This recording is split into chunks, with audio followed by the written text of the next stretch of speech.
Thank you, Bob. Welcome, everyone. Thank you for being here. We're absolutely delighted to see all of you. I'm looking around. I see a full house. I see overflow even behind the room. This is just great. Thank you so much for being here. It is my distinct pleasure to introduce our guest this morning, Mr. Jon McCourt. Jon is among several distinguished speakers who are joining us in our community for this event, and it's just absolutely wonderful to have you here. Thank you for being here. Jon is a community worker. He's a peace activist, and for 30 years, a member of the Peace and Reconciliation Group in Derry, Northern Ireland. He's been deeply involved in community-based initiatives that created the conditions for peace through tackling fear, sectarianism, and the necessity for continuing armed conflict. Jon was instrumental in working through the de-escalation of conflict in his hometown of Derry. Through the introduction of a community awareness training program, Derry saw a dramatic decrease in street violence and armed actions on all sides. Over the years, Jon has hosted thousands of students from scores of colleges and universities who went to Ireland to study peace and conflict resolution. He's been involved in peace training in Ukraine, in the Balkans, and last year made 3 trips to contribute to peace initiatives in Israel and Palestine. And today he's here in Grand Rapids to share his experiences and his wisdom with all of us. Please join me in welcoming our honored guest, Mr. Jon McCourt.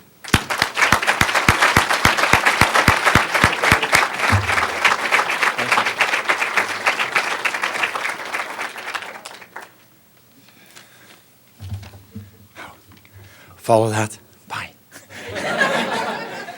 Okay. There all it goes. Make them cry, make them think, and make them laugh again. All right. It's a sequence. Okay. Right. We got that one sorted. Folks, I'm glad to be here. First of all, I do want to express my thanks for the years and years and years of tolerance, certainly that Grand Rapids have experienced when they've come to visit us in Ireland. Particularly Roger, I can't see, don't know where he's hiding, Roger, Gary Burbridge, and Bob Hendershot, over the last couple of years have certainly made a massive impact, I think, on our learning of our experience. I'm going to start by saying one thing, is that you can't understand peace if you don't understand war.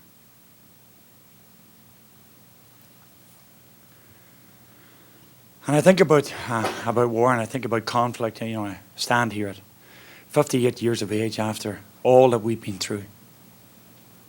And the honest truth is, it should have had nothing to do with me. I was in a college, I was in a pre-degree course in engineering in 1968. And somebody stuck a poster up in the college that said, a civil rights march will be held in Derry, in Duke Street in Derry, at 2:30 on the 5th of October 1968. I looked at it and I wondered, because civil rights, that's Martin Luther King, that's Alabama, that's Mississippi. It's not Derry. It's not Northern Ireland. It had nothing to do with me. But I had this sense of curiosity, and I knew that a few of the faculty from the college were going, and I knew some of the other students and a few other people that I had known from my own community were going along to this march. So I wanted to go and see what this civil rights thing was about. And I think maybe in the back of my mind I was actually thinking maybe Dr. Martin Luther King might turn up, But then I realised he'd been shot in April that year, so he wasn't going to turn up.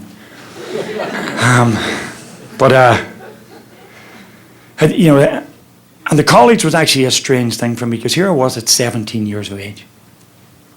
And for the first time in my life, I was actually sitting, having conversations with Protestants, real, live Protestants. Because that's the first time, and not just my experience, a lot of people in the North, their first experience of people from the other community was going to be in a workplace or in a college. We were, because of our schooling system, educated separately. We lived separately, right? In the main, we lived separately. And, that type of contact just wasn't available to people. And a strange thing was that Saturday afternoon, I went down to the edge of the end of the river, the city side end of the river. A beautiful city, a river runs right through it, Sounds like a title for a movie, must write that one down. And Yeah, at the end of the river, where right now we have two bronze reconciliation statues reaching out across a chasm, and the two hands of the statues are actually reached out towards one another. And if you look at it from one angle, it actually looks like both of the hands are clasped. And when you drive around, what you're actually looking at is there's a gap about that size between the two hands on these bronze statues. And that's the gap that we're trying to fill now. But I went to the spot where those statues are now, and down from this very small Protestant estate, this Protestant neighbourhood, came the guy who was in my class at school. And we stood there wondering what was going to happen and what this civil rights thing was about. And then I saw the spray from the water cannon. Then I heard the roaring and shouting. And within a couple of minutes of that, people who I considered to be the pillars of our society, the pillars of Catholic society in Derry, people who were involved in the education movement, people who were involved in the citizens or the credit union, people who were involved in most of the Catholic movements, the St. Vincent de Paul and stuff like that. These were people who were being beaten across the bridge by the police. And we had a strange place, because if we had a problem in our community, nobody phoned the police. We were more afraid of the priest than we were of the police. So the first contact that I had actually seen ever in my life of my community with the police was them being hosed with water cannons and them being beaten into the ground with batons. And I had to find out what this was about, you know. So I went along to a meeting, to this thing that I believed had nothing at all to do with me. And they started talking politics, you know. And yeah, it had some kind of an interest in it, okay, you know, but I wanted to find out, what's the civil rights thing got to do? What's this on the posters, you know? One man, one vote. I was 17 years of age. I was too young to vote. So that didn't count for me, you know. One man, one house. I was living in a 3-bedroom house. That had nothing to do with me. End the Special Powers Act. Who's got the special powers, you know? I wanted to figure out what that one was, but it had nothing to do with me either.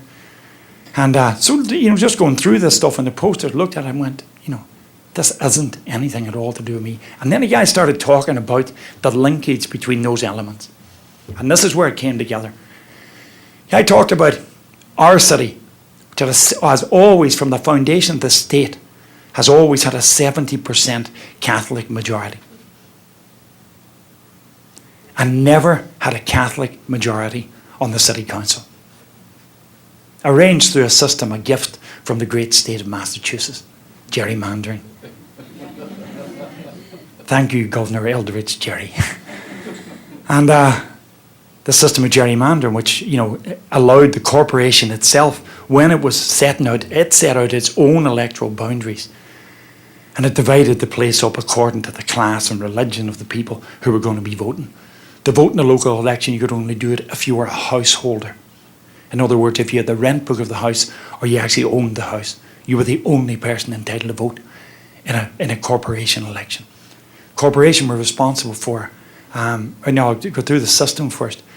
The city was divided into 3 electoral wards. The North Ward, fairly affluent, the business community lived there, with about 6,000 people on the voting register.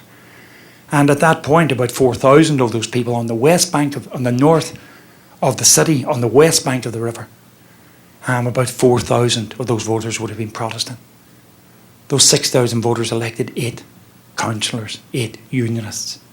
In the South Ward, very, very working class area, terraced housing, 2 rooms upstairs, 2 rooms downstairs. Some of these homes would have had 2, 3 generations of a family in that one house.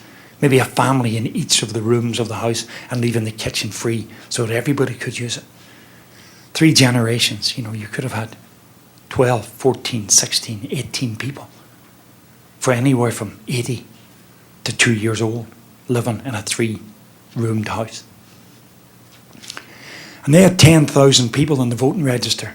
They were entitled to elect 8 members of council. And they elected 8 nationalists. And on the Waterside Ward, the East Ward, predominantly Protestant, 80%, 85% Protestant, they were entitled to elect 4 members of council. And they elected 4 unionists. And from the partition of the state to the collapse of Stormont, almost 50 years, the Catholic nationalist majority in the city of Derry never had a majority on the city council. There were 8 unionists in the North Ward, there were 4 unionists in the East Ward, and there were 8 nationalists in the South Ward. And that's the way that system stayed. Corporations were responsible, they had a contribution to make towards education. They had a contribution to make towards the local infrastructure. They were responsible for power, gas. They were responsible for investment. And they actually made sure that very little capital investment came to the west bank of the river, where all the Catholics lived. Most of it went to the east bank of the river and down towards the area where the mainstream unionist community lived. They were responsible for the upkeep of the roads, the graves, the water system. And most importantly, they were responsible for housing. And right at the very start, they made the decision, when the allocation of voting was decided, that the only people who could vote were the householder. There's one way we can maintain our majority. We just don't build houses for Catholics. And they didn't. And that's when it opened up to me. When they talked about that system of gerrymandering and the fact that the unionist corporation, who were the minority in my city, decided to maintain their majority on the city council, they were not going to accept their public responsibility and build housing. Why was that important to me? My father was in the Royal Air Force during the Second World War. My father was shot down over the North Atlantic. He was badly injured. He was taken to Reykjavik in Iceland. Spent 8 months in recuperation in Reykjavik in Iceland. And was brought back from Iceland, back to Belfast. My father had been a decorated serviceman. My father was a County Antrim Presbyterian. My mother was a Donegal Catholic. 1955, my mother was pregnant with in 1956, my mother was pregnant with my younger sister. I had a younger brother who was about 18 months. I think I was coming on 3, and I had an older brother. My father was making his way back. He'd actually rejoined the service after recovering. My father was making his way back from the base to the Air Force house that we lived in. And my father was hit by a car, seriously injured, literally put on a plane from the scene of the accident and flown to Birmingham in England. When they came to tell my mother what happened, my mother was pregnant with my younger sister. My mother went into premature labour. My mother was whipped off to the hospital. We now had 3 boys sitting in a service home with certainly nobody around us that could have looked after us. And somebody made a decision. I love that line. Somebody made a decision that in the interim we would go into care, temporary care. Temporary care, in my case, lasted 11 years. Not because my mother didn't love me, not because my father had been a decorated veteran and had now been involved in an accident which ended up hospitalising him, in fact getting him lost in his head for over 20 years. But, yeah, I'm just thinking about that. We ended up in temporary care. Somebody made a decision. And the temporary care, as I said, lasted for 11 years.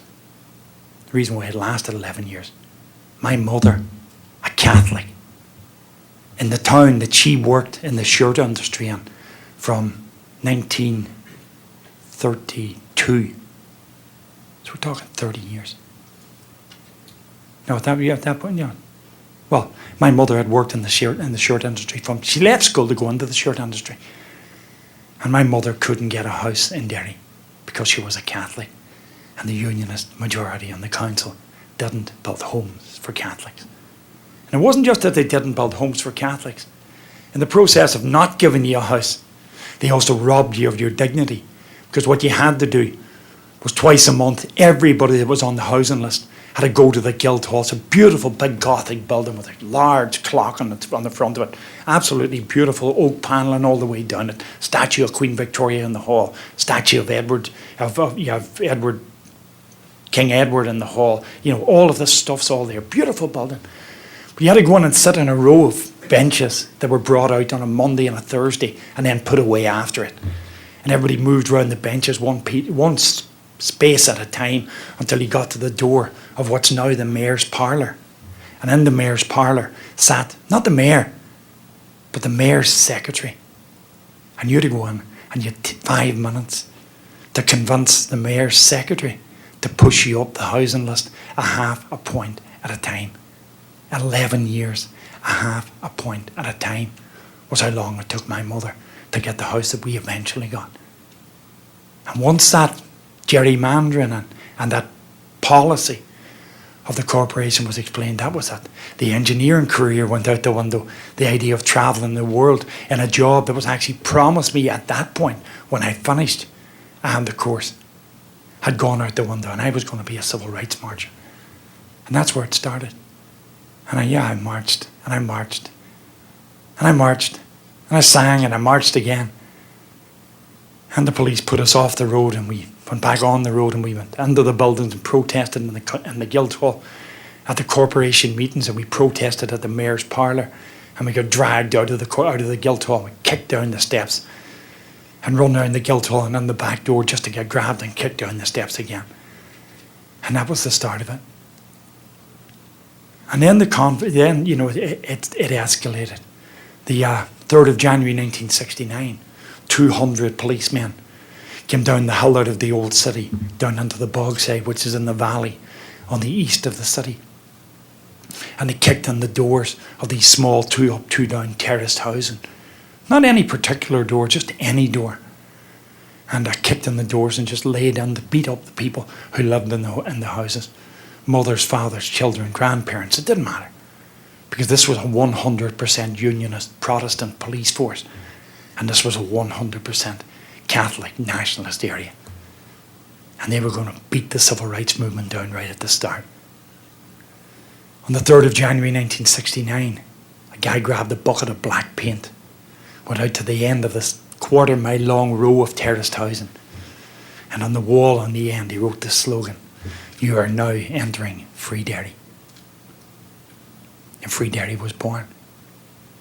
And as a result of the attack on that night, we decided that we would take it into our own hands. And at that point, I'm 17, coming on 18 years of age.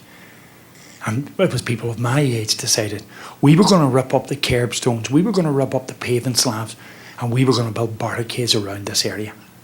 And an area half a mile square, we literally closed it off from the outside world. And that was Free Derry.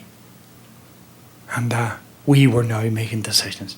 It was going to be free of British occupation. It was going to be free of the police force. It was going to be free of the threat of government. It was going to be free of all of the negative things that unionism could do with it. And we had a defence committee of our own that looked after our needs. As I say, at that point, 17, 18 years of age, man, this is the life, It was great. Enjoyed it. Then the police, in April 1969, as a result of a stone throwing episode down on the edge of the Bogside, just outside this barricaded area, a group of young fellas run from the police as they charged up the street. They run in an open door. We had open doors back then. Run in an open door of a house, in the front door, right through the kitchen and out the back door and over the wall. 7 policemen followed them in the door. They didn't go out the back door and over the wall. They went into the living room, where a man, his wife and his 5 children and a family friend were sitting watching television. And they beat Sammy Devaney and Jerry Budd and the 5 Devaney children and Mrs. Devaney mercilessly for something like 20 minutes. When they left Sammy Devaney's house, Sammy Devaney's daughter thought her father was dead. The following day there was a press conference actually held in the house, and it was the first time that I'd ever seen John Hume. He went to Sammy Devaney's house. And Sammy Devaney died as a result of his injuries in July 1969. 20,000 people took part in his funeral. July 1969 saw the Orange Order's celebration of the Battle of the Boyne. It didn't happen in Derry. August 1969 saw the apprentice boys of Derry celebrate the relief of the siege, the relief of the city after a 105-day siege by the Catholic King James's army in 1689. And it wasn't the apprentice boys. I know I certainly wasn't interested in the apprentice boys. And neither were most of the people that were with me. But what we were interested in is this march would take place. 500 or 600 policemen would make themselves available targets right on the front line, protecting this loyalist demonstration. And that was why we went outside the Bogside, and that's why we went to William Street. And that's why we got involved in a shouting, slanging match, as we call it, with the apprentice boys and eventually the police. And somewhere, about 3:15 in the afternoon, the first missile was thrown. And at 5 o'clock, the police decided they were going to take the Bogside in armoured cars. They drove up to the edge of the Bogside to try and come in, and just weren't ready for the resistance that was to happen. We didn't really have a plan. And I'm sure, I know I definitely didn't. We didn't really have a plan, but what we did decide was that at all costs, the repeat of Sammy Devaney wasn't going to happen in the Bogside if we could help it. That we weren't going to have another one of those incidents that happened on the 3rd of January. It wasn't going to happen.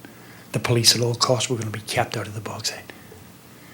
Between the 10th and the 11th and the 13th of August, starting at about 10 o'clock in the evening, the police started firing tear gas. In 2 days, they fired almost 3,000 tear gas canisters into an area that's at the bottom of a valley on an absolutely beautiful summer with no weather, no wind. The gas just hung in the valley. And after the first 12, maybe 16 hours, we realised we had to get some people out of there, particularly the old and the young. And people were, at that point, complaining with breathing difficulties. I think altogether we moved something like 2,500 people out of that area, up to other areas of the city and across the border to Donegal. We now had an evacuation. We now had an exodus. We were back. I think we'd gone back. Maybe for me, I actually thought about it the same time. I think April. I think the Americans landed a man on the moon in 1969. They were reaching for the 21st century. And in August 1969, we were reaching back to the 17th century.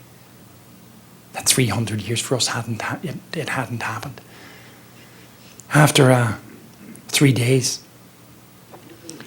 and the support that we got, particularly from Belfast and from other areas, other nationalist areas around the north, it was decided by the Chief Constable that the Royal Ulster Constabulary were incapable of keeping a lid on the situation.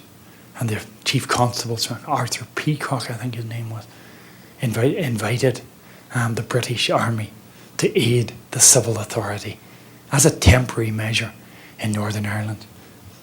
On the 14th at 5 o'clock on the 14th of August 1969, the first soldiers set foot in Derry. By 1998, 500,000 sets of soldiers' boots had tramped around that tiny wee piece of that island. I knew in 1969 that this wasn't going to be the end. The soldiers aren't there to protect us. The soldiers are possibly here to complete the job that the police couldn't do. And given the opportunity and access to the right people, very, very quickly, I made a decision that if we needed to be defended, I wasn't going to be defending the Bogside with stones and petrol bombs. And for a period between 1969 and about 1975, I think. I think the politically correct way of putting it is that I played an active role in the defence of the people of the Bogside. And you can read into that what you want.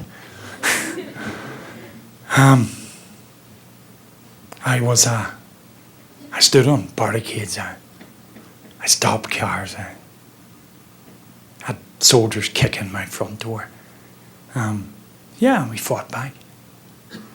Strange thing was I started in a class in 1964, and there were 31 of us in the class. And even today, I could start with Anderson and Beatty and Bradley and Preston and Calhoun, Dalziel, Derry, Doherty, and go right through the list of 31 people. Problem is the 31 people aren't there anymore. By 1974, 5 of them were dead. I'd watched 3 of them die. By 1974, 8 of them were in prison. By 1994, 2 of them had committed suicide. We can't have a class reunion. And as that was happening to the 31 people that I met in 1964, it was happening right across the north. We were all losing friends. And I think maybe behind either the safety of the physical barricades that we put up or the mental barriers that we put up to try and help us through this, we did get a notion for a very, very long time that we had a monopoly as a community, that we had a monopoly in the suffering in this conflict. 1976, I know physically I was beaten. I couldn't do anymore. There was nothing else I could put on. Mentally, I was gone, out of it. And I had this strange, really, really strange thought. In this, 1978, 1976. So 25 years of age. I hadn't had the chance to be a teenager. You should try this. It's amazing when you're a 25-year-old teenager. You get away with a hell of a lot. So I travelled the length and breadth of Ireland. I had a lot of fun doing all the stuff that 17-year-olds were doing and weren't supposed to be doing, And I eventually came back to Derry and took a look around me. And against the background of the legacy of the conflict, of the history of the conflict that I had been engaged in and my community had been engaged in, I actually looked around and said, we were at this point, by 1978, further away from the civil rights agenda than we had been on the 5th of October 1968. And not just that, but we were actually in the process of either being involved in supporting or acquiescing to the fact that we were denying the ultimate civil right to a lot of people, the right to life. That was happening right across the north. And actually I had this thought, that if we were the people that took it apart, maybe we're the people that should be starting to put it back together again. And in 1978 was when it started for me. 1978 I met a guy that I hadn't seen for a while. A guy called Michael Montgomery. Michael Montgomery had been a lifelong Republican. Michael Montgomery was one of the guys who was detained and interned on the 9th of August 1971. Michael Montgomery was one of the guys who took the Northern Ireland government and the British government to the European Court of Human Rights and had them charged with torture. And ended up having a verdict of inhuman and degrading treatment brought against the British and the Northern Irish government. And Michael Montgomery, that had partly for quite a while destroyed him. The interrogation, the internment process itself. I met Mickey Montgomery in 1978 and the light was back in his eyes. And I said to Mickey, what's happening? Here I am, totally confused, and the only way I can get my sanity back is sit down and talk to somebody who understands this conflict. And my way of getting through today was to tell each other war stories that'll keep us going until tomorrow. And Mickey didn't want to talk about war stories, And Mickey started talking about, a different agenda and a different place and a way of actually working towards healing the division that had been caused in the city as a result of the conflict. And I looked around the city and what we had between 1969 and 1976 as a result of a sustained campaign that was the idea of it was to actually stretch the British in as many ways as possible, militarily and economically. And part of that meant you literally blasted the heart out of the city of Derry. Problem was that 95% of the businesses in the city of Derry belonged to people from the Protestant community. They were targeted because they were businesses and because they were an economic drain. If the government had to pay compensation towards these people, then the government would eventually decide it's costing them too much money. They're tying up too many men trying to protect this tiny wee piece of this island, and let's get the hell out of here, But unfortunately, we were wrong, The idea of thinking that we could tie up all the soldiers, securing the centre of the 17th century walled city. It was eventually to happen. We didn't realise how wrong we were. On the 31st of July 1971, the British Army sent 20,000 soldiers with chieftain tanks, centurion tanks, Saladin armoured cars, Browning submachine guns mounted on Ferret armoured cars, 2 soldiers for every adult that lived in the bogside. Soldiers with general purpose machine guns and submachine guns and rifles came and decided that's how they were going to take the bogside back. And so they had enough men. But by the time they came to take the bogside back, we'd already lost.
The 3-point-something% live in a tiny wee enclave just outside the city walls and right on the edge of the bogside, protected by a 25-foot high fence and brick wall. And that's the Fountain Estate. There are now 380 Protestants living in the Fountain Estate. And the interesting thing for me about that was it was from that very Fountain Estate that this young guy, Alan, had come down the hill to come stand and watch with me on the 5th of October 1968. Actually, I wasn't to meet him again for 35 years. Somebody remind me. I think, Jen, remind me what happened to Alan in those 35 years. It's interesting. But as I said, I started looking at what could we do in this situation. How could we address polarization? How could we address sectarianism? How could we, start to reconnect this now physically divided people?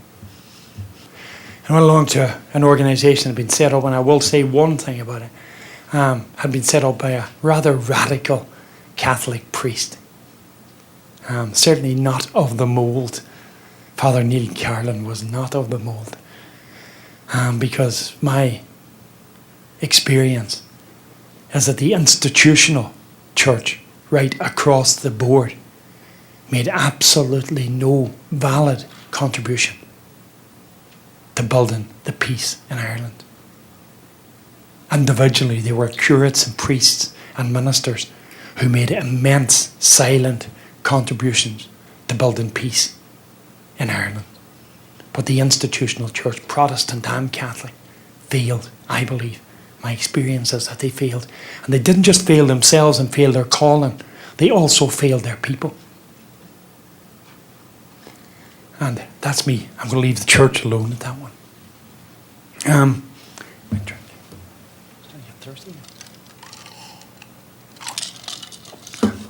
So what we did is reconnection, re-engagement. An old man came to Derry and his name was Will Warren. Will Warren was a member of the Society of Friends, the Quakers. Will was an Englishman. Will had been one of the founding members of CND. He was a friend of the guy who was originally known as Sir Anthony Wedgwood Benn, now known as Tony Benn. Connor knows him.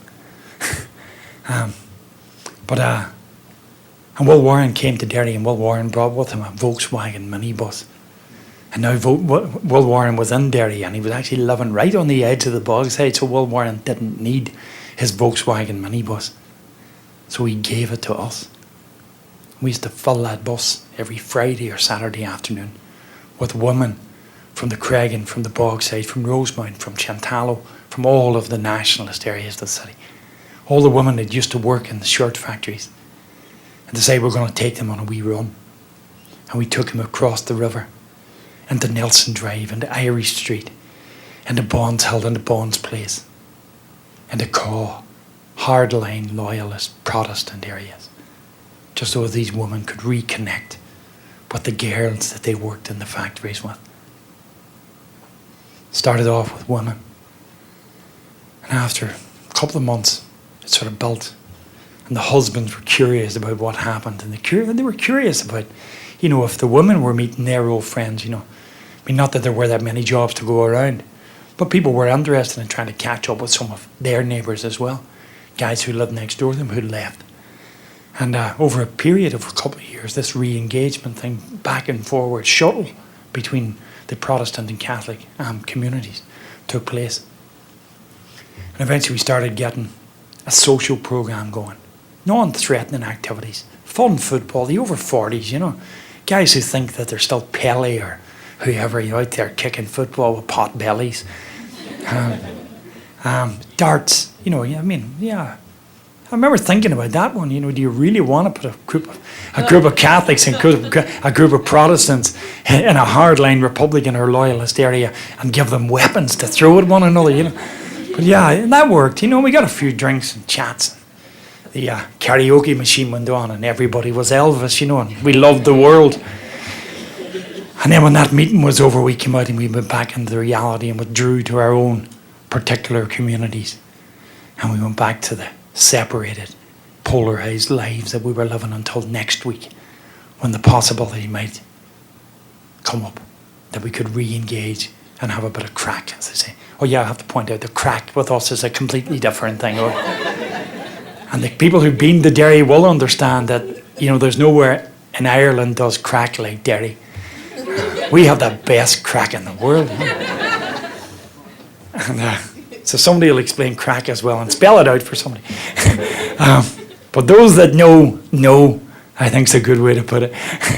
And so that engagement process. And then what we were finding was, as we were going back and forward between these communities, the awareness, the dawning, eventually, I think, at some point, almost an epiphany that we hadn't, that my community or their community hadn't got a monopoly in the suffering in this conflict.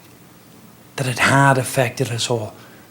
That physically, emotionally, the violence had affected us.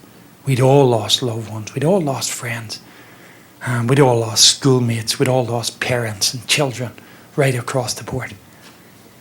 And was it possible at some point to work and develop a program that could help people not to stop this war? It never was on my agenda to stop the war. And the people that I was working with, it was never our agenda to stop the war. But what we were trying to do was eliminate as much as possible the things that made the continuance of conflict possible.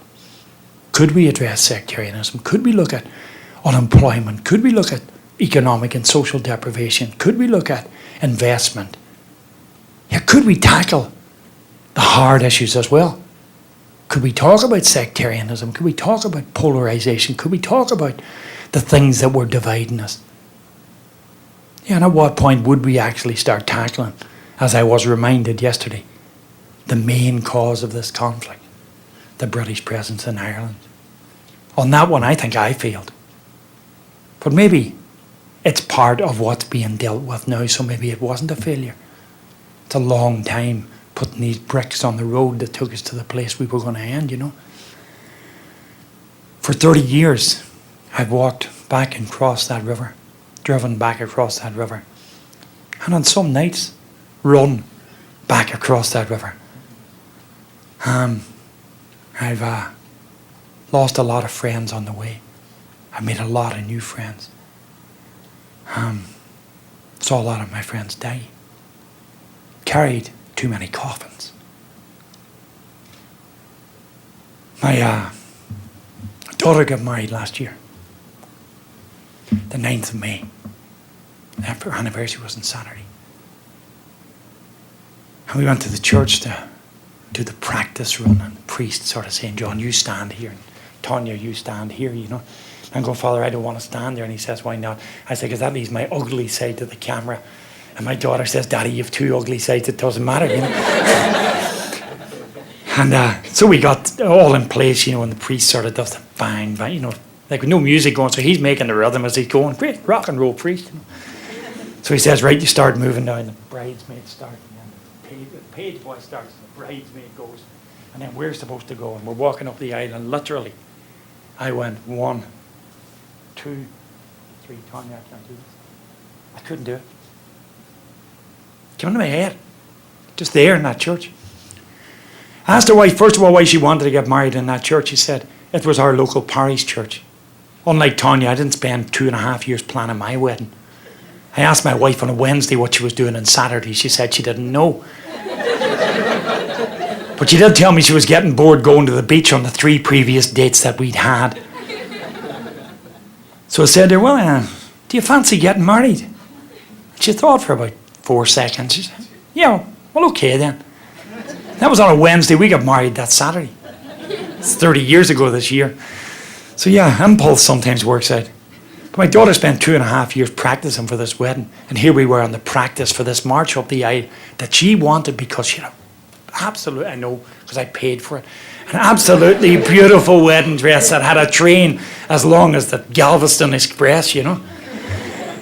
And so, you know, she's walking up the aisle and just got to this point. This thing came into my head, Tanya, I can't do this. Stop.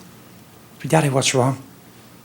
Priest came back to me, put his arm on me, said, John, what's wrong? Apparently the colour had just drained from me. And it hit me. That this would be the first time in 40 years that I would walk the full length of my parish church without carrying a coffin.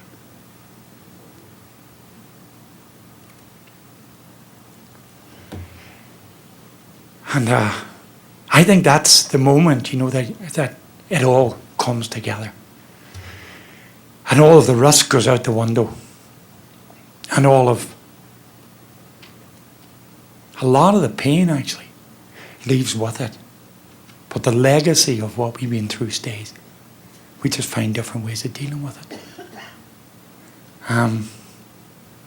Part of the experience that I learned through the initial contact work, the low-level strategy stuff, was that people are people. That if we take people at their human level and we take away the labels, we can deal with each other. That as people, we can relate.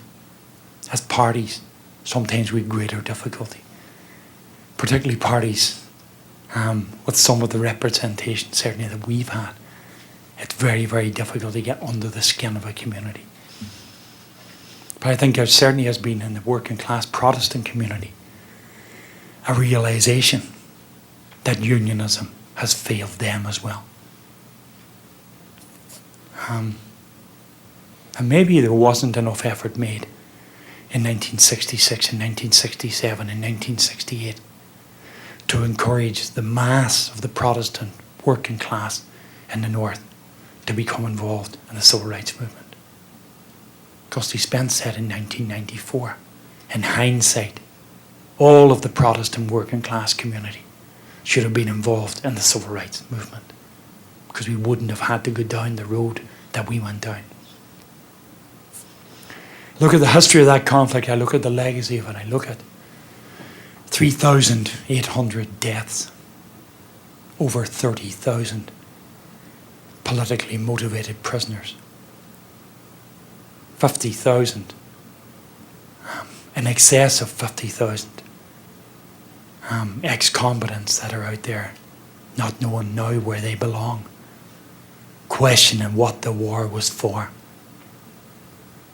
500,000 sets of soldiers' feet tramping around a tiny wee piece of an island. As I said, 3,800 deaths, hundreds of thousands of injuries, millions, billions of pounds worth of damage. Not to free Ulster, or not to maintain the link of Ulster with Britain, not to free Ireland, not to wave a flag over a building. I have a very simple analysis of it. The reason why those people died and all of that happened was for three things: houses, votes, and jobs. And if they had been there at the start, we wouldn't have needed to go down the road that we went down. But I will talk about some of the learning maybe that we've had. And I think that's the thing. We sit back and we look at it and we struggle from day to day wondering, are we making a difference? And every now and then somebody from another part of the world comes in and looks and says, this place is transformed. Your people are transforming. Your conflict is transforming. Can you come show us how you did it? And the honest truth of it, is most of us don't know how we did it. Because it was small people working in small communities, making small changes that they felt were valuable contributions to that particular community.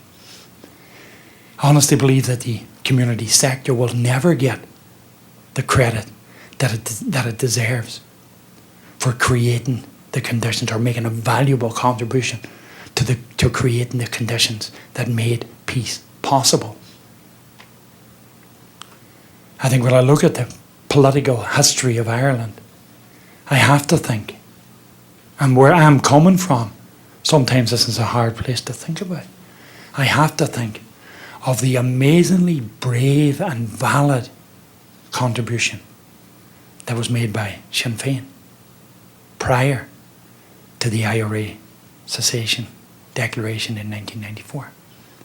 The fact that Sinn Féin, through the island of Ireland, which no other political party did, held what was classed as a peace commission. They wanted the people to tell them where to go. No other party took it on. The old Nationalist Party didn't try it. The Social Democratic and Labour Party decided that they knew the answer and didn't have to consult. The Unionists, certainly they had the answer and they weren't going to consult. But Sinn Féin took it on the chin and walked round the island of Ireland and communities, the length and breadth of the place, and sat down in community halls and sat down in the Guildhall in Derry, sat down in GAA halls. And I think if they had had the door open, they would have sat down in a few orange halls as well and listened to what the people had to say. And that move, along with the contribution from the community sector and the community development sector, I believe, were the spur that went back to feed in to what was eventually to become the peace process. I remember I was in St. Olaf College in Northfield, Minnesota a few years back, and David Trumbull had been the invited speaker as the Nobel laureate. And David Trumbull opened the floor to questions, and I wrote down this question just around this issue. And I said, would the panel, which consisted of David Trumbull, Paul Arthur, Paddy O'Hanlon, I think it was from the SDLP, And there's somebody else up there as well. Would the panel be prepared to acknowledge the contribution of the community sector in creating this peace process, And Paddy O'Hanlon took it on the chin and I went with it. Paul Arthur certainly run with it. He's a history professor at the University of Ulster.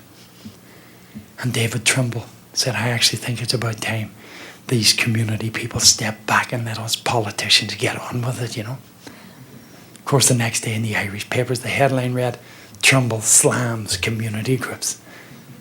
And I don't think he understood what was going on. He said, but certainly by his answer, he had no notion of what was going on underneath the party politic, And as I say, as a result of a lot of the work that we've been involved in, we have, I do want, there's one other thing that I wanted to touch on, as well as the contribution from the community sector and the leadership, the driving, almost force behind most of the most vibrant organisations in that community sector, both within the Loyalist and the Republican communities, are the ex-combatants, are the ex-prisoners, are the ex-fighters, are the people who are driving the development of the community sector. And again, they won't, and most of them can't, take the credit for that. Because it's the same thing. And we actually found out sometimes it takes a hell of a lot more stress, certainly, guts, to fight for peace than it does to fight for war. When I started on this path, peace was a dirty word. I'm so glad to see that most of the rest of the world have caught up with us, But I'm not going to go down that road. I think I can feel my ears burning here. But part of the thing is, last year we were invited to go to the Middle East. We went to Jordan. We worked with an organisation that done quite a bit of work with Palestinian refugees. The plan originally, the first time was that in February we would actually cross the border. We go from Jordan into Israel and we make our way down to Bethlehem, where there's a very, very small community development organisation set up by one man out of his own pocket, who at 15 years of age on a Christmas Eve was grabbed in Manger Square by the Israeli Defence Forces, taken into a police station, beaten for 4 days, dumped on the street with a fractured skull, a broken clavicle and a broken hip. And they left him lying on the street in the middle of winter in Manger Square. The crucible of Christianity. I didn't do what a lot of other people would have done. He did get angry. But he didn't get angry and go and join the PLO or Fatah or anybody else. He got angry and he went back into his community and he said, look, what we need to do is to make sure this doesn't happen to other 13, 14 and 15-year-olds. And every time we lift a rock and every time we throw a petrol bomb and every time we burn a flag, we give them the opportunity of doing it all over again. What we need to be doing is organising at a community level, helping our kids overcome a lot of the trauma of the conflict that they've been through. And I remember one of his first demands, and I thought it's very strange. He's not asking for a computer. But then it probably wouldn't have been that much good to him seeing the Israelis decided when the electricity went on and off, He wanted pots of hand paints. He wanted crayons. He wanted paintbrushes. He wanted loads and loads and loads of not necessarily art school drawing paper. Rolls of wallpaper that he could flip over the back that would cost very little to buy. And put it out on tables. I'm going, for a guy looking, knowing we're coming and knowing we can bring him some resources, he's not looking for an awful lot. And then we got there, we realised why. He was using the hand paint and the paint brushes in the back of the rolls of wallpaper to let 5 and 6 and 7-year-olds literally put their history on the wall. Helicopters, rockets, dead parents, uncles, blown up prams, blown up businesses, blown up cars, guys jumping out of aeroplanes with machine guns firing. This is what kids at 5 and 6 and 7 years of age are painting as their history. Simple needs. And, I was going to say we were to cross into Bethlehem. They wouldn't let us. Because a day after we arrived, the Israeli Defence Force decided they were going to go into this tiny wee pocket just outside of Hebron. And they sprayed the place with machine gun fire and they killed 15 people. So here we were coming from a place that had our Bloody Sunday into a place that had its own Bloody Sunday. And when the Israelis did that, the Israeli Defence Forces did that, they do what they always do. They closed the Iron Curtain. And they just wouldn't let anybody cross the border. So we couldn't get in that time. We got in the next time. We went down to the WM Centre, spoke with some of the kids, spoke with some of the parents, spoke with the guy who'd set it up. And the stuff that for us was basic community development stuff. For him was like, this is like somebody giving him a PhD. And for us it's so basic, fascinating experience, a scary experience. Walking up the Via Dolorosa and getting knocked over, I'm 6'6" tall. I don't push over very easy. The guy almost knocked me flying. Right behind him was this queue of people, I went up and tapped the guy in the shoulder. And I had a rather funny Irish guy with me from Belfast. And he sort of going to me, Joe, what are you at, I tapped your man on the shoulder. And I said, you could have said, excuse me. And he turned around and he looked at me. And I thought maybe he didn't hear me.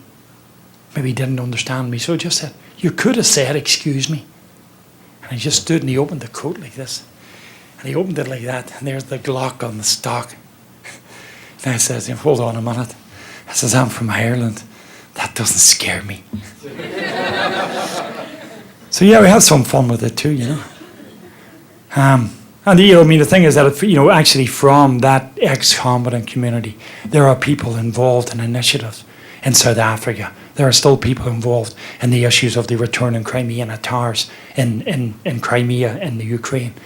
There are people who are involved certainly in a lot of the work that's being done at the minute with Palestinian refugees, both in Egypt and in Jordan.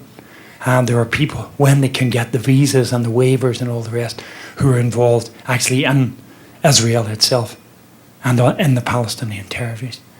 There are people working in Burundi, people working in Ethiopia, people working in conflict areas around the world who've gone out of a commitment for peace that they've learned from their commitment to war.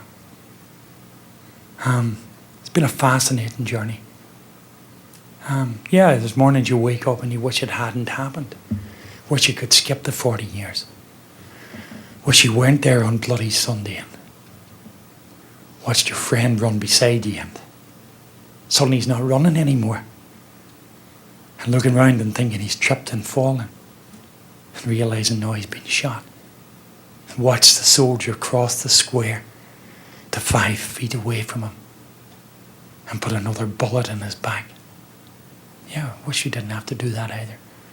We wish the families from Bloody Sunday would actually get closure on that issue. We wish all of those who've been affected by that conflict could find some kind of closure. Bob talked about reconciliation, talked about forgiveness. There's difficulties. I know there's difficulties. Part of the thing about reconciliation is we take the word apart and we actually look at it, and it means to reconcile, to bring back together. And when you look at it, the honest truth is that we were actually two communities who were never together. The challenges are there. I think we rise to them. I think we have risen to them. I think particularly within working class areas around the north, those challenges are there to be overcome, or to be taken on, or there to be wrestled through. Is everybody going to forgive everybody? No. Sometimes the hurt just runs too deep. The program that I'm currently involved in actually looks at this issue. 40 years of conflict have left a marked legacy on our society. The area that I live in outside of Belfast has borne the brunt of that conflict. 3 generations of our people have seen trauma, suffering, loss. as a result of the conflict. Our society has been inevitably transformed by it. Community spirit and morale have been challenged, not defeated. The once accepted societal norms no longer exist. It's an added threat, particularly to our older people. They can't leave the key in the door anymore and go to bed. The involvement and witness of 40 years of tragedy have traumatized at every level the people who've lived through it, who brought up families through it, who've tried to work through it, who've existed through it. Memories of relatives and friends whose lives have been lost through the conflict are constantly with us. The deaths of hundreds, both friends and strangers, haunt our minds and our streets and our back alleys and our public spaces. Physical and psychological and emotional trauma of the conflict impacts significantly at a personal level, and it's reflected in the higher than usual dependency on both legal and illegal drugs and the massive intake of alcohol, causing great concern, particularly for our young people. The challenges are transformed in the way that the conflict's been transformed.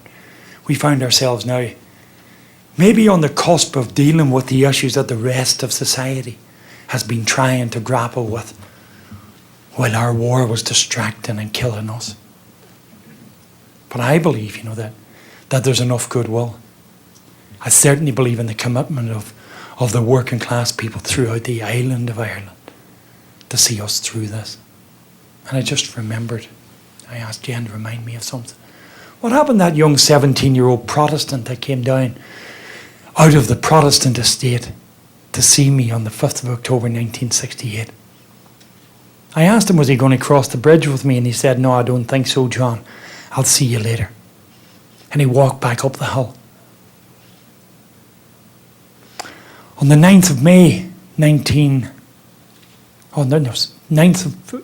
9th of May 2001, at 3:30 in the morning, my phone rang.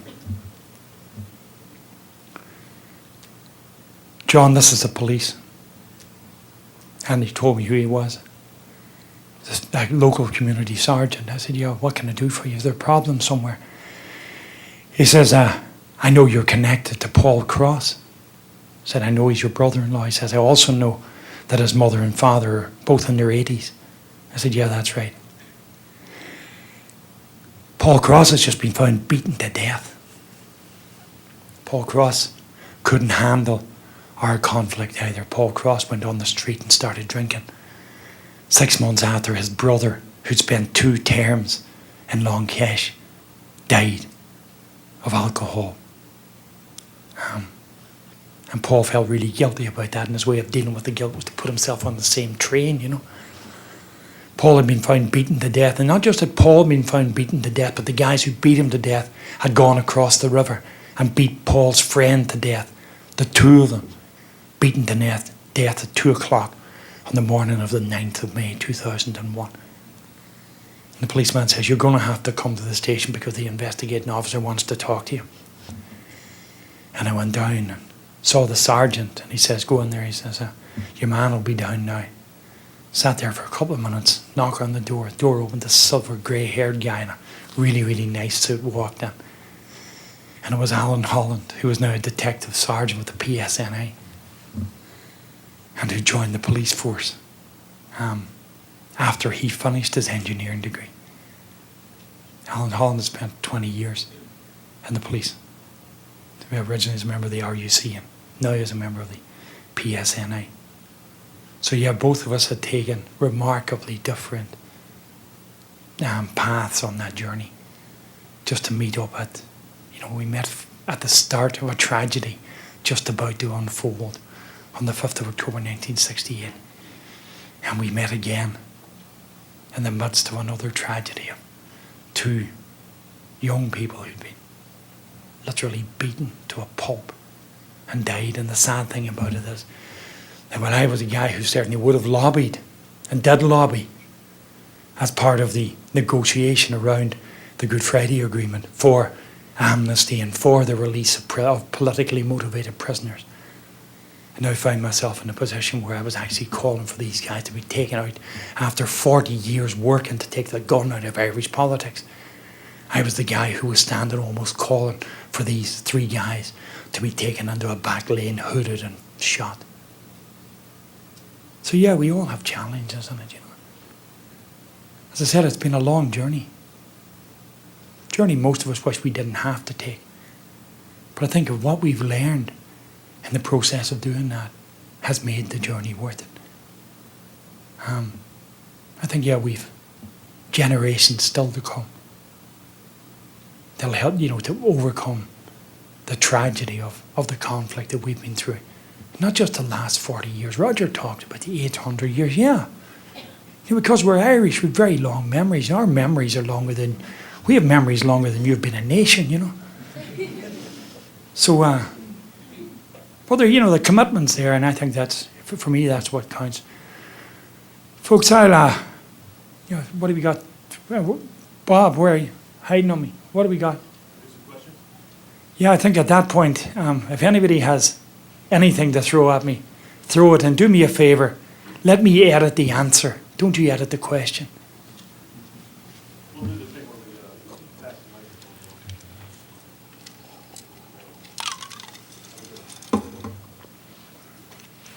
microphone. Take one, the roving mic.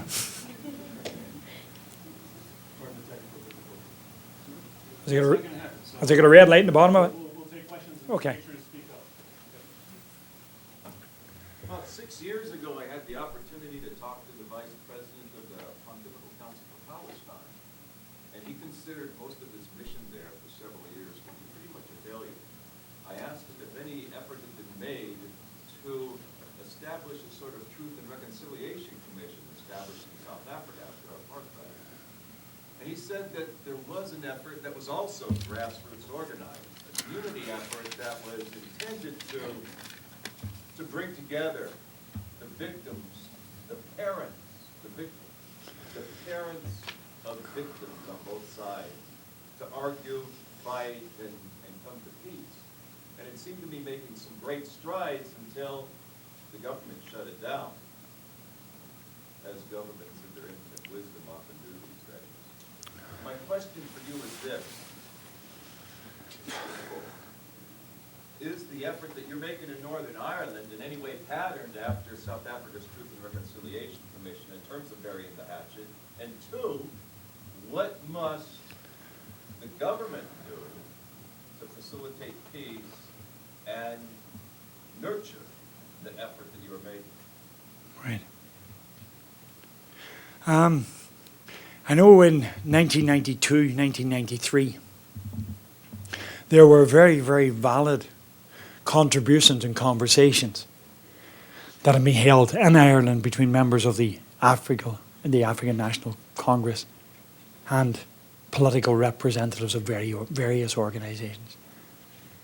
The fact that we all at some point wanted to get out of conflict was a truth. The fact that probably at the start everybody wanted to get out of conflict, winning, was the difficult one.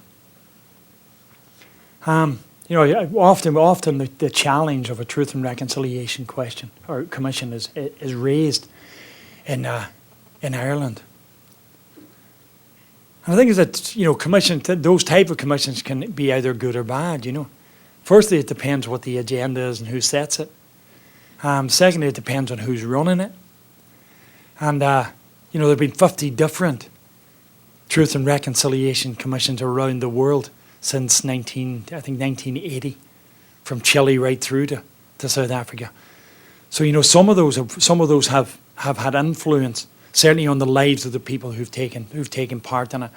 But I think one of the difficulties, certainly for us, is that I don't believe at this point that we're ready for that type of engagement. I think, people do want truth. But the difficulty is that we, in a lot of cases, just want the other guy to tell the truth. There's a great piece in a play called Freedom of the City, written by a Derry playwright called Brian Friel, based his play on Bloody Sunday in Derry. And it's called Freedom of the City. And at the very last act of it, there's this thing where everybody looks at one another.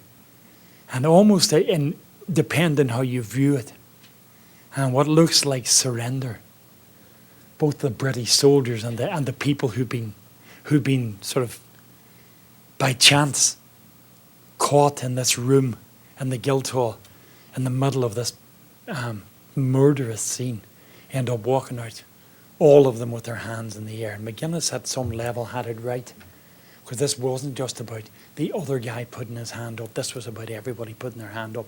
Are we ready for that truth? Or is this going to be an excuse for the blame game? Or do we have any other option?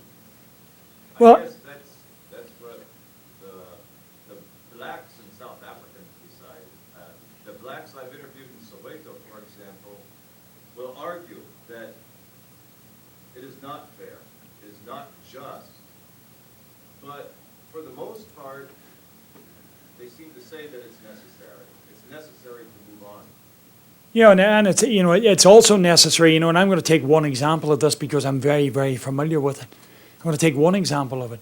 It's also very, very necessary that if this is going to be instituted, that it's done by somebody who has not got a vested interest in doing it.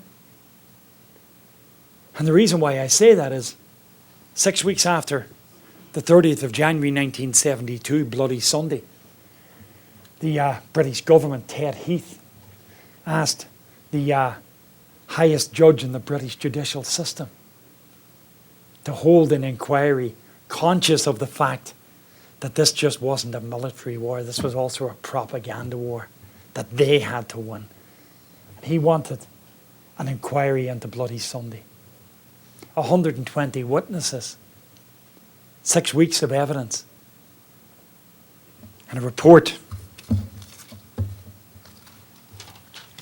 that thick came out of the Widgery inquiry into the murder of 14 people in 18 minutes on a street in Derry, in what the British would have considered to be another part of Britain. 30 years later, through the pressure from the families, the government instituted a second inquiry. First time in British legal history, they had a second government inquiry into one specific incident. 1,000 witnesses. 7 years of evidence. 6 of those years in the Guildhall in Derry, where it happened. And a year in Methody Hall, and right in the centre of London, to facilitate those who decided that they couldn't travel to Ireland to give evidence in this inquiry. Those members of the 1st Battalion of the Parachute Regiment, who in 18 minutes had shot 28 people and murdered 14 of them, including the mother of 10 children that they wounded. And the thing was, when we talk about an inquiry, we're not talking about an inquiry into a specific incident. We're talking about the legacy of a specific incident. Peggy Derry was a mother of 10 children when she was shot and wounded on Bloody Sunday. Peggy Derry, as a result of her injury, spent most of her life bedridden. Before Peggy Derry died in 1993, Peggy Derry buried 3 of her sons. Each one of them in turn joined the IRA and died because their mother was shot on Bloody Sunday. It's not just the incident. We expect the Saville inquiry report to be available at the end of this year. Now, I say available, not in the public realm, but certainly available to the government, so that they can have the editorial priority over it. And then it'll come out to the families, and then it'll come out to the public. We expect that, what did they say? I think something like 3 million words of evidence, which is going to be a pretty thick book by comparison to what Widgery did. Yeah, it will have truth in it. Will it have the truth in it? How can we actually trust them when the soldiers decided that they were willing enough on a beautiful Sunday afternoon to drive onto the bog side, jump out of armoured cars and shoot and injure 14 people and murder another 14. But these guys were too scared to come to Derry to give evidence about what they did. You know, and exactly whose agendas are going to be. Maybe the one saving grace in this is that as it was being formed, rather than the British having total control of it, there were 3 judges, a judge from Canada, a judge from New Zealand, and an English judge, all of whom, having read their biographies, yeah, I do believe are men of certain integrity. So yeah, it will be interesting. But again, you know, I mean, I think at a personal level, what we're finding is that healing and those truths are being told in small rooms, man to man, woman to woman, father to son. Those are where the healing begins. Time for maybe one more quick question. Thank you so very much for being here. Thanks for having me. You have touched me so deeply. You said it had nothing at all to do with you. Yeah. And I find it had everything to do with you. Yeah. Tell me, how did you maintain your character and integrity to be a man of peace and reconciliation today?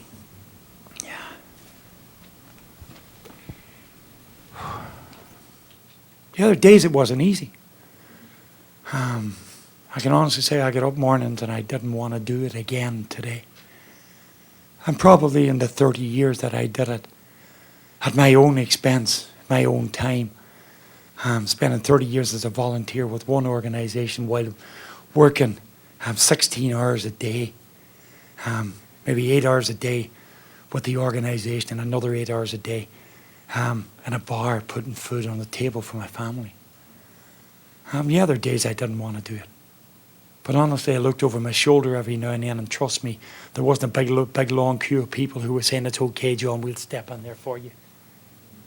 There are days you did feel like and I have to make this word clear, the village pump, you know, at the well. Okay, just in case anybody's confused by my accent. The village pump.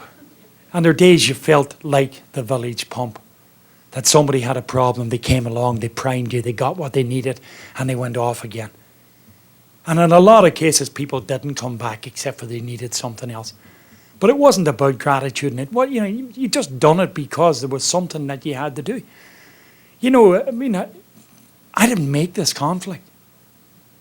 But certainly through the part that I played in it, I think I had a certain responsibility towards overcoming some of the legacy of that conflict. I had serious problems with what I call the business of peace.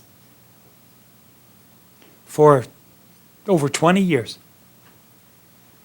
a crew of people, probably no stronger than maybe 300-400, at their own expense, volunteered in projects, you know, gave up their own time to go and work in trying to heal some of the things that were afflicted on our society, and in some cases, yeah, afflicted by us on our society. And I'm not walking away from that. But in 1996, the European Union decided they would start throwing money at Northern Ireland, and they threw billions of euro at the north. And out of the woodwork came the peace business. I spent 30 years.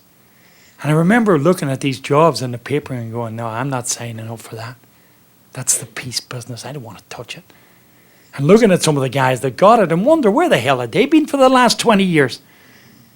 Because I certainly didn't see them. They didn't come knocking on my door to see if I was fed, you know. It was the peace business. It was 20, 30, 40,000 pounds a year. It's amazing how committed you can get for that, you know. But yeah, you know, I put myself in a very, very moral dilemma a couple of weeks back. A program, actually this project I've just outlined. I applied for it. I was offered the position on it. The contract actually sat on my desk until last Thursday before I signed it. Because I wasn't sure morally if I wanted to buy in to the peace business. But yeah, you know, I mean, the thing is that we know the difference we've made. And I say it all the time. This wasn't the great and the good. You know, this isn't a magic coat. It hasn't got doves up the sleeves, you know. Haven't got a halo. It's gone. We're just ordinary people that know that what we're doing is making a valid and valuable contribution to ensure that the cycle of violence that we've been a part of for the last 40 years, 60 years, 80 years, 100 years, 500 years, 800 years, doesn't revisit us in the same way. And part of the secret of that is recognizing, you know, in every society there's going to be conflict. Conflict's actually a healthy thing. It's how the conflict manifests itself. Conflict's what changes ideas. Conflict's what changes rules. You know, we all sat down and agreed that everything was right the way it was. You know, it'd be a really boring place to be. I want somebody to come along and say to me, John, I want that changed. You know, and they would say, okay, why? I don't want it changed. You know, prove to me the benefit to me and to all of us why that should change. So yeah, we're going to have conflict in the debating chamber. We have conflict in Stormont. We have conflict in the Dáil. Hopefully at some point we will eventually have conflict in an All-Ireland Parliament without interference from anybody. But while we wait that day, yeah, I'm prepared to take conflict on every day. Thing is that I now know we don't have to return to violence to have that conflict manifest itself. Okay. Thanks very much.